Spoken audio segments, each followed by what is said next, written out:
নমস্কার বন্ধুরা, আমি পূজা। আজ আমি নিয়ে আসলাম সম্পূর্ণ নিরামিষ পদ্ধতিতে বানানো আলুর দমের একটা খুব সুন্দর রেসিপি নিয়ে। তাহলে চলুন দেখা যাক আজকের আলুর দমের রেসিপিটা আমি কিভাবে বানালাম, আর তার জন্য ভিডিওটা স্কিপ না করে সম্পূর্ণ ভিডিওটা দেখার অনুরোধ রইল। প্রথমে এখানে একটা বাটিতে আমি একটু বড় বড় সাইজের টুকরো করে আলুগুলো কেটে রেখে দিয়েছি। আমি এখানে 1 কেজি পরিমাণে আলু নিয়েছি, আর তার সঙ্গে সঙ্গে আলুগুলো কিন্তু আমি বেশ ভালো করে ধুয়েও নিয়েছি। এখন কিন্তু গ্যাস ওভেনের মধ্যে একটা কড়াই বসিয়ে দিয়ে কড়াইয়ের মধ্যে আমি নিয়ে নিলাম বেশ খানিকটা সর্ষের তেল। আর তেলটা কিন্তু বেশ গরম হতেই আমি এর মধ্যে দিয়ে দেবো আগে থেকে কেটে রাখা আলুর টুকরোগুলো। যে কোনো নিরামিষের দিনে আপনারা কিন্তু এইভাবে একবার বাড়িতে আলুর দম বানিয়ে দেখবেন। রুটি, লুচি কিংবা পরোটা সবের সঙ্গে কিন্তু দারুণ লাগে খেতে। আর কড়াইতে যখন সমস্ত আলুর টুকরোগুলো নেওয়া হয়ে যাবে তখন আমি এর মধ্যে অ্যাড করে নেব অল্প একটু হলুদের গুঁড়ো আর অল্প সামান্য একটু লবণ। এখন কিন্তু গ্যাসের ফ্লেমটা লো টু মিডিয়ামে রেখে আলুগুলো কিন্তু খুব ভালো করে নেড়ে নেব। এদিকে আলুগুলো কিন্তু তেলে ভাজতে ভাজতেই আমার অর্ধেক সেদ্ধ হয়ে যাবে। আলুগুলো আমি এদিকে ভাজতে থাকি, আর অন্যদিকে চলুন আলু দমের যে মশলাটা লাগবে সেই মশলাটা আমি রেডি করে নেব। এখানে কিন্তু একটা ছোট মিক্সিং জারে আমি একটা মিডিয়াম সাইজে টমেটো নিয়ে নিয়েছি, আর নিয়ে নিচ্ছি 6-7টা কাঁচা পাকা লঙ্কা। এখন টমেটো আর কাঁচা লঙ্কাটার একটা স্মুথ পেস্ট বানিয়ে আমি একটা অন্য পাত্রে ঢেলে নিলাম। এই টমেটো আর কাঁচা লঙ্কার মধ্যে আমি কিছু গুঁড়ো মশলা অ্যাড করে নেব। প্রথমেই নিয়ে নিয়েছি একটু আদার বাটা, অল্প একটু জিরের গুঁড়ো, অল্প একটু ধনে পাউডার, একটু কাশ্মীরি রেড চিলি পাউডার, অল্প কয়েকটা চিনি, নিয়ে নিয়েছি একটু হলুদের গুঁড়ো আর স্বাদ মতো লবণ। এখানে লবণটা কিন্তু আপনারা একটু বুঝে অ্যাডজাস্ট করে দিয়ে দেবেন। এখন সব মশলাগুলো আমি খুব ভালো করে মিক্স করে রেখে দেব। আর এদিকে আমি যে আলুটা ভাজতে দিয়েছিলাম সেই আলুটা কিন্তু আমি মাঝে মধ্যে নেড়ে নেব।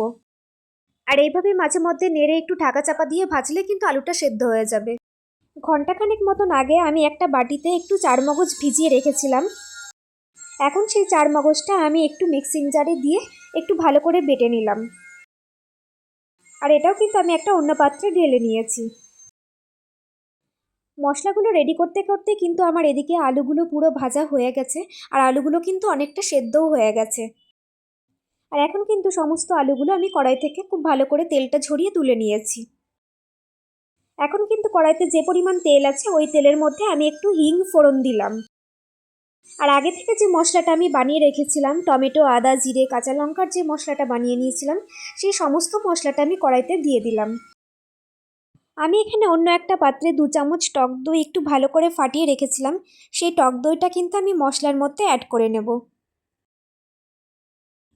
এখন টক দইটা দেওয়া হলে কিন্তু মশলাটা আরেকটু জল কেটে আসবে, কিন্তু মশলাটা খুব ভালো করে কন্টিনিউ একটু নেড়ে নিতে হবে। এখন এই মশলাটা 3 থেকে 4 মিনিট একটু ভাজা হয়ে গেলে এর মধ্যে আমি অ্যাড করে নেব আগে থেকে বেটে রাখা চারমগজটা। এই নিরামিষ আলুর দমের মধ্যে একটু চারমগজ বাটা দিলে আলুর দমের গ্রেভিটা কিন্তু বেশ ঘন হয়ে যায়। আর এইভাবে প্রথমে যদি কড়াইতে একটু হিং ফোড়ন দেওয়া হয় তাহলে কিন্তু টেস্টটাও অসাধারণ হয়। ব্যাস, মশলাটা আবার একটু কন্টিনিউ ভালো করে নাড়তে থাকবো। এবার তার মধ্যে আমি অ্যাড করে নেব অল্প একটু কাসুরি মেথি। আপনাদের হাতের কাছে যদি কাসুরি মেথি না থাকে তাহলে কিন্তু এটা স্কিপ করে যেতে পারেন। এখন কিন্তু এই মশলাটা আমি খুব ভালো করে কষিয়ে নেব। আর মশলার গা থেকে যখন তেলটা ছেড়ে দেবে তখন জানবেন আপনার মশলাটা কষানো হয়ে গেছে।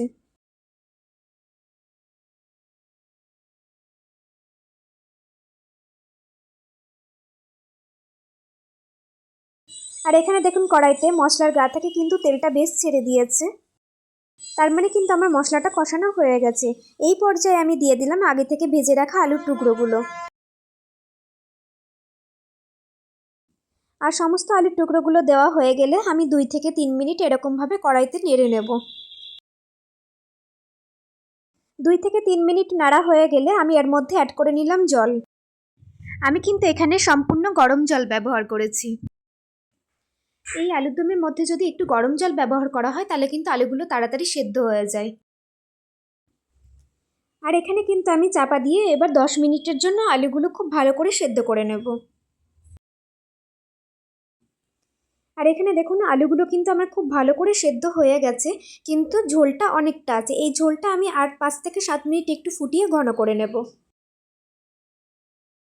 আর মাঝে যদি দুটো একটা আলু এভাবে একটু খুন্তি করে ভেঙে দেওয়া হয় তাহলে কিন্তু গ্রেভিটা বেশ ঘন হয়ে যাবে। আজকে আমার এই রেসিপিটা আপনাদের কেমন লাগলো প্লিজ আপনারা কমেন্টে জানাবেন। আর চাইলে আপনারাও কিন্তু এইভাবে একবার বাড়িতে আলুর দম বানিয়ে নিতে পারেন, খেতে কিন্তু অসাধারণ হয়। এই পর্যায়ে দেখুন আমার আলুর দমের গ্রেভিটা কিন্তু অনেকটা ঘন হয়ে এসেছে। আর এখন কিন্তু আমি গ্যাসের ফ্লেমটা অফ করে দেবো। আলুর দমটা যখন ঠান্ডা হয়ে যাবে তখন কিন্তু গ্রেভিটা আরও ঘন হয়ে যাবে। আপনারা চাইলে এখানে একটু গরম মশলা ব্যবহার করতে পারেন, আমি কিন্তু এখানে কোনো গরম মশলা ব্যবহার করিনি। আর যদি আজকে আমার এই রেসিপিটা আপনাদের ভালো লেগে থাকে তাহলে কিন্তু চ্যানেলটি সাবস্ক্রাইব করার অনুরোধ রইল।